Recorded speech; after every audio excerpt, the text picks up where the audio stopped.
Good morning student. आज हम अपने चैप्टर नंबर 50 की ओर मूव करेंगे। जैसे कि हमने थर्ड चैप्टर क्या कर दिया था, स्किप कर दिया था क्योंकि वो आपके सिलेबस में नहीं डिस्क्राइब था। तो आज हम किस चैप्टर की ओर मूव करेंगे?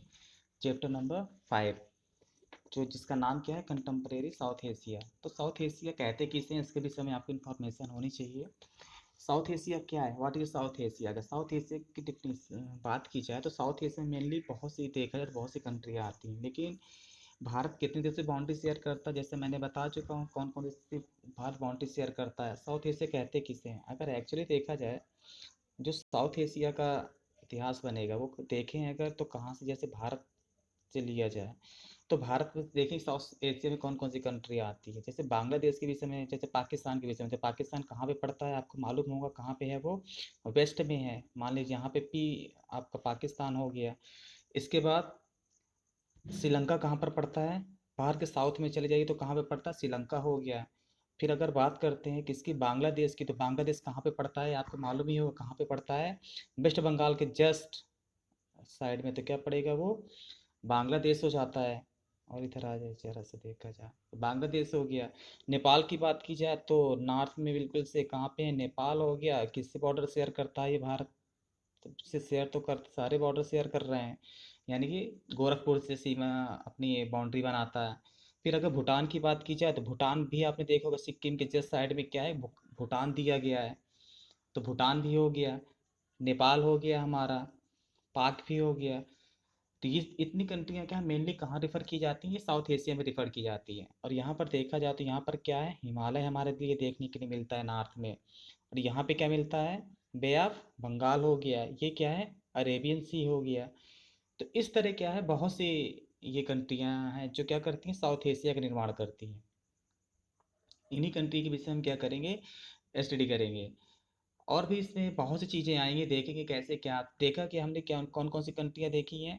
भूटान को देखा, इंडिया को देखा, पाकिस्तान को देखा, नेपाल को देखा। इन सब के विषय में क्या करना है, श्रीलंका को देखा, बांग्लादेश को।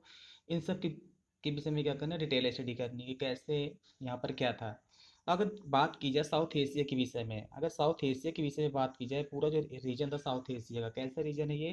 कह सकते हैं कि अच्छा खासा डेवलप एरिया है। लेकिन यहाँ पर क्या है, किसी भी रिसोर्सेज की कमी नहीं है। डेवलप तो हम कह सकते हैं डेवलप हो सकता है, डेवलप नहीं है। लेकिन क्या किया जा सकता है, इसको डेवलप किया जा सकता है। लेकिन जो साउथ एशिया की जितनी भी कंट्रियाँ हैं, लेकिन ये आज तक डेवलप हो ही नहीं पाई। क्यों नहीं हो पाई? कई सारे रीजन इसके विषय में, कई सारे फैक्टर हैं, कई सारे इनके इशू वर्क करते हैं। आखिर ये डेवलप क्यों नहीं हो पाए इस तरह? क्यों कुछ ही कंट्रियाँ इसका फ़ायदा उठा पा रही, क्यों इतना ये डेवलप नहीं है? अगर बात की जाए स्टार्टिंग से, तो पहले तो क्या था, वर्ल्ड में इस में ज़्यादा डेवलपमेंट इसलिए नहीं हुआ। अगर देखा जाए तो भारत क्या था, बहुत ही साउथ में। अगर ग्लोब में देखा जाए तो भारत की पोजीशन को, तो स्टार्टिंग में वर्ल्ड ने क्या दिया, इस पर ज़्यादा ध्यान देना सही नहीं समझा। जितना भी डेवलपमेंट हो रहा था यूरोप में, तो कहाँ पर क्या हो जा, तो वहाँ पर क्या समुद्र पड़ रहे थे बहुत से, यानी कि सी बैरियर होने की वजह से जितना भी डेवलपमेंट हो रहा था यूरोप में, वो कहाँ नहीं आ रहा था, एशिया की तरफ नहीं आ पा रहा था। कह सकते हैं ये साउथ एशिया की तरफ नहीं आ पा रहा था। तो इसी तरह क्या था, ये बहुत ही कह सकते हैं पुअर कंट्रियाँ रही यहाँ पे, डेवलप हुआ ही नहीं, अनडेवलप कंट्रियाँ बनी रही काफ़ी समय तक। आज भी क्या है, बहुत सी अंडर डेवलपिंग कंट्रियाँ हैं यहाँ पे। लेकिन रिसोर्सेज की किसी भी तरह से कमी नहीं है यहाँ। लेकिन एक्चुअली में देखा जाए तो यहाँ की जो कंडीशन है क्या है, वो आज भी बहुत ही सोचने दयनीय कंडीशन है यहाँ की। कई सारे फैक्टर हैं यहाँ पर जो डेवलप नहीं होने दे रहे हैं। कई सारे आपस में ही लगे रहते हैं। लेकिन वर्ल्ड ने अटेंशन, इस साउथ एशिया ने अपना अटेंशन ड्रा कब किया? अटेंशन कब अपना ड्रा करते हैं यूरोप की तरफ या दूसरे देशों की तरफ? होता क्या है, जब 19th सेंचुरी में दो देश, पाकिस्तान, चाइना और ये अमेरिका, इंडिया, क्या करते हैं, जब ये परमाणु शक्ति संपन्न हो जाते हैं, न्यूक्लियर वेपन इनके पास में आ जाते हैं, पाकिस्तान और जब एशिया क्या करते हैं, जब ये परीक्षण कर लेते हैं, तो ये क्या करते हैं, वर्ल्ड का टेंशन अपनी ओर ड्रा करते हैं कि अचानक से अच्छा दो देश हैं एशिया, साउथ एशिया के, वो क्या कर रहे हैं, उन्होंने कि न्यूक्लियर टेस्ट कर लिया है।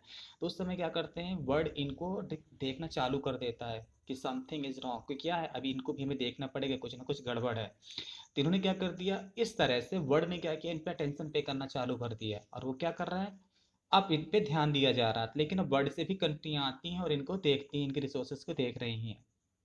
जैसे भारत की ओर क्या है, आज विश्व पूरी नज़र किस पे गड़ाई हुई है? भारत की ओर, क्योंकि जानते हैं कि भारत क्या है, सारे अगर जितने भी वर्ल्ड में जितने भी रिसोर्सेज अगर खत्म होंगे, लेकिन भारत क्या है, कंटिन्यू उन चीज़ को बनाए हुए है आज भी। तो इसलिए जितनी भी आई है सब कहाँ पर लगा उन्होंने रखा है, भारत की ओर लगा करके रखा है। भारत को देख रहे हैं फ्यूचर पे अपना, उन सब नज़र गड़ा करके रखें कि हमें भारत पे क्या करना है, इन्वेस्ट करना है।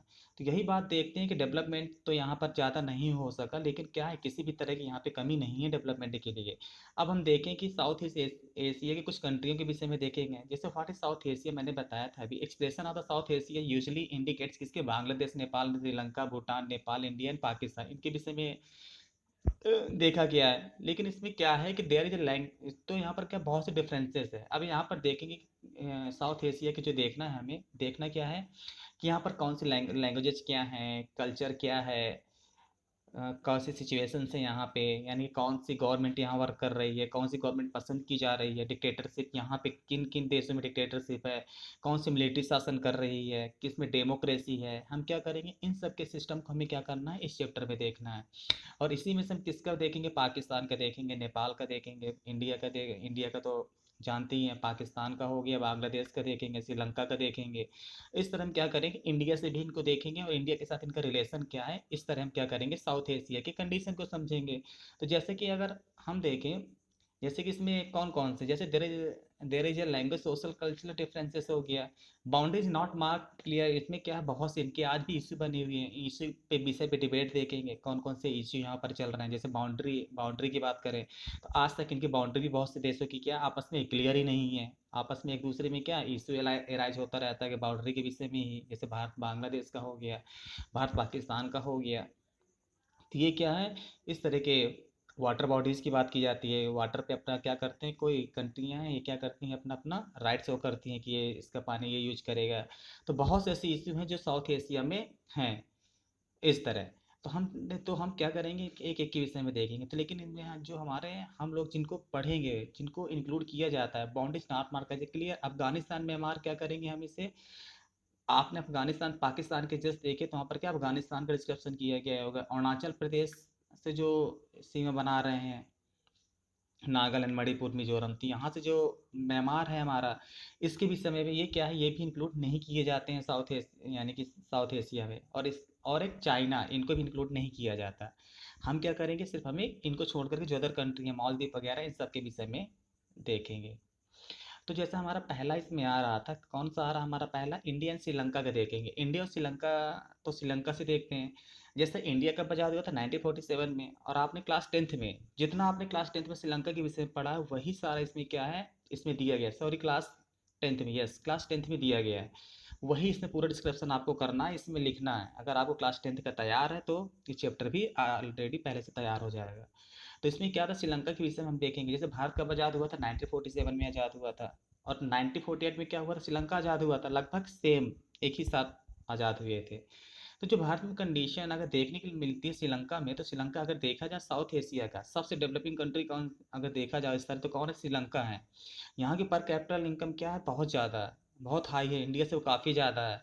HDI रैंक की बात करें तो इंडिया से बहुत ज़्यादा है, इंडिया किस में जा करके 3 फिगर में आता है, और इंडिया इसमें क्या आता है, 2 फिगर में ही आता है, यानी कि इसकी 70 के आसपास है, और इंडिया की क्या है, 153 के आसपास एच डी आई रैंक की बात करें तो इस तरह हमें देखने के लिए मिलती है, यानी कि इस तरह फिगर डिफरेंसेस है। इतना डेवलप श्रीलंका कर रहा है अपने आप में, इसकी PCI बहुत हाई है, कई सारे फैक्टर यहाँ पे। लेकिन श्रीलंका क्या, इंडिया और श्रीलंका की अगर डेमोक्रेसी की बात करें तो यहाँ पर भी कई सारे इश्यू राइज हुए हैं, लेकिन फिर भी इंडिया और श्रीलंका ने क्या कर रहा है, डेमोक्रेसी को बना करके रखे हैं इन्होंने।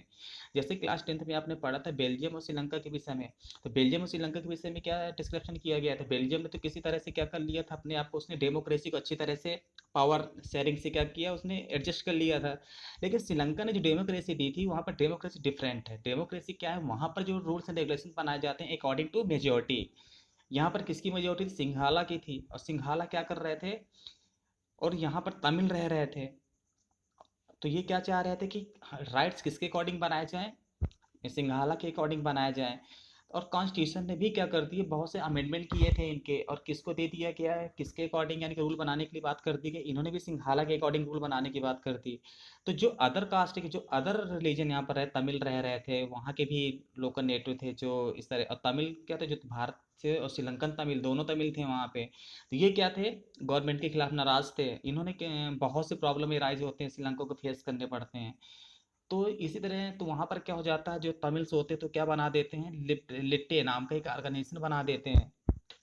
क्या करते हैं, लिट्टे नाम का एक ऑर्गेनाइजेशन बनाते हैं, जिसके तहत क्या किया जाता है, वहाँ पर इस संघर्ष को चलाया जाता है, मूवमेंट को चलाया जाता है कि तमिल को भी क्या किया जाए, राइट दिए जाए। तो ये क्या करते हैं, भारत की ओर देखते हैं, कहाँ देखते हैं, भारत की ओर देखते हैं। और राजीव गांधी उस समय क्या थे, प्रधानमंत्री, यानी कि वो इलेक्शन चल रहे थे इनके, तो जब ये दौरे पर जाते हैं तमिलनाडु की तरफ, केरला तमिलनाडु की तरफ दौरे पर जाते हैं, तो इनसे क्या किया, कहा जाता है, तो उस समय इनको मालूम चलता है। अब वहाँ के लोग क्या करते हैं, चाहते हैं कि राजीव गांधी क्या करें, इसके विषय में वो क्या करें, यहाँ हमारी बात को श्रीलंका गवर्नमेंट तक पहुँचाएं, और जा करके इस पे कुछ सोल्यूशन निकालें इनका। तो राजीव गांधी करते भी हैं, वो श्रीलंका से बात करते हैं।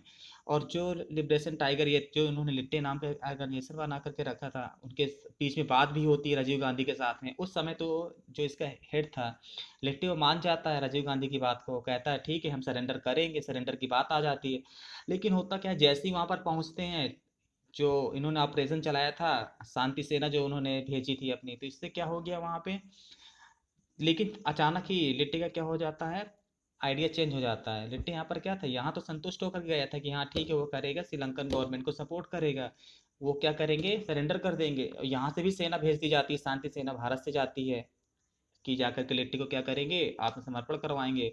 लेकिन होता क्या है कि लिट्टी के अचानक इसका मन बदल जाता है, और जैसे सेना वहां पर पहुंचती है इनको सरेंडर करवाने के लिए, तो ये क्या कर देते हैं, वहां पर गोलीबारी कर देते हैं, जिससे वहां के बहुत से लोग मारे जाते हैं, श्रीलंका भारतीय भी मारे जाते हैं और श्रीलंकन सोल्जर्स भी मारे जाते हैं, जिससे वहां की गवर्नमेंट क्या हो जाती है, नाराज होती है। और 1989 में क्या कर दिया जाता है उसको, तो मजबूरी में क्या किया जाता है, जो शांति सेना थी उसको क्या किया, बुला लिया जाता है। तो हमारा एक फेलियर रहा उसके, तो श्रीलंकन गवर्नमेंट को ये लगता है कि इंडियन गवर्नमेंट क्या कर रही है, वो हमारे यानी कि आंतरिक मामले में इंटरफेयर कर रही है। तो मजबूरी में क्या करना पड़ता है इनको, अपनी गवर्नमेंट सेना को वहां से बुला लेना पड़ता है। जब सेना आ जाती है इनकी, तो कुछ नहीं होती। लेकिन जो लिबरेशन टाइगर का जो हेड था उस समय, लिट्टी की बात कर, जो प्रभाकरण था, उसने क्या कर दिया, उसने ये सोचा था कि अगर इस तरह का जो यहाँ पर ये किया गया है, तो रिस्पॉन्सिबिलिटी किसको रिस्पॉन्सिबल मानता है, वो राजीव गांधी को रिस्पॉन्सिबल मानता है। और उनकी जो हत्या की जाती है वो किसके द्वारा की जाती है, इन्हीं के द्वारा की जाती है, लिट्टी के द्वारा ही की जाती है। एक प्लान बनाया जाता है, और यहाँ तक कि इनको अपनी जान भी गंवानी पड़ती है राजीव गांधी को। और इस बम ब्लास्ट में क्या कर दिया जाता है, इनकी डेथ होती है। थी, लेकिन साजिश कहाँ रची गई थी, उसी के द्वारा ये सब किया गया था। ये तो हो गया ऐसा पार्ट। तो 2009 में क्या कर दिया जाता है, 2009 ये एक्ट मूवमेंट काफ़ी समय तक एक्टिव रहा। और 2009 में क्या किया, 2009 में अचानक ही प्रभाकरण जो उसका लिट्टे का हेड था, वो क्या हो जाता है, उसकी डेथ हो जाती है। तो ये मूवमेंट क्या हो जाता है, अपने आप ही समाप्त हो जाता है। और आज क्या वहाँ पर उसी तरह डेमोक्रेसी सक्सीड है। Is that clear. तो हमने किसके देखा, इंडियन श्रीलंका के विषय में देखा। अब हम किसके विषय में देखेंगे, भारत और पाकिस्तान से